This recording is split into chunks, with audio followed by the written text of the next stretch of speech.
മുംബൈയിൽ കടലിനു നടുവിലെ ONGC എണ്ണഖനന കേന്ദ്രത്തിലേക്ക് ജീവനക്കാരെ എത്തിക്കുന്നതും തിരിച്ചുകൊണ്ടുവരുന്നതും പവൻ ഹാൻസ് ഹെലികോപ്റ്ററുകളിൽ. വ്യോമയാന വകുപ്പിന് കീഴിലുള്ള പൊതുമേഖലാ കമ്പനിയായ പവൻ ഹാൻസിൽ 49% ഓഹരികളും ONGCയുടെ ഉടമസ്ഥതയിലാണ്.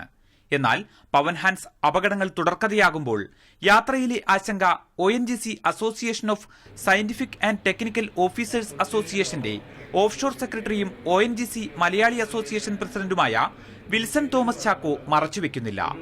ഈ ഓഫ്ഷോർ ജോലി ചെയ്യുന്ന ഞങ്ങൾക്ക് ഇങ്ങനെ തുടർച്ചയായിട്ട് ഹെലികോപ്റ്റർ അപകടം വരുമ്പോൾ അത് ഞങ്ങളെ വളരെ ഒരു മാനസികമായിട്ട് തളർത്തുന്നുണ്ട്. 2003 മുംബൈ തീരത്തുണ്ടായ ഹെലികോപ്റ്റർ അപകടത്തിൽ ONGC ജീവനക്കാരായ 27 പേരാണ് മരിച്ചത്. 2005 ONGC റിഗിൽ തീപിടുത്തമുണ്ടായി. 2015 നവംബറിൽ ഹെലികോപ്റ്റർ തകർന്ന് കാണാതായ മലയാളി ക്യാപ്റ്റനെ കുറിച്ചും വിവരമില്ല.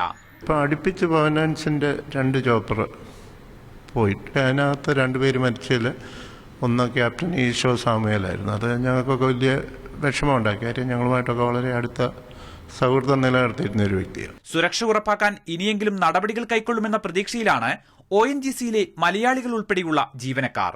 ഇനിയും ഇതുണ്ടാകാതിരിക്കാനായിട്ട് ബന്ധപ്പെട്ടവർ ശ്രദ്ധിക്കണം, അതാണ് പറയാനുള്ളത്. ജയപ്രകാശ്, മാതൃഭൂമി ന്യൂസ്, മുംബൈ.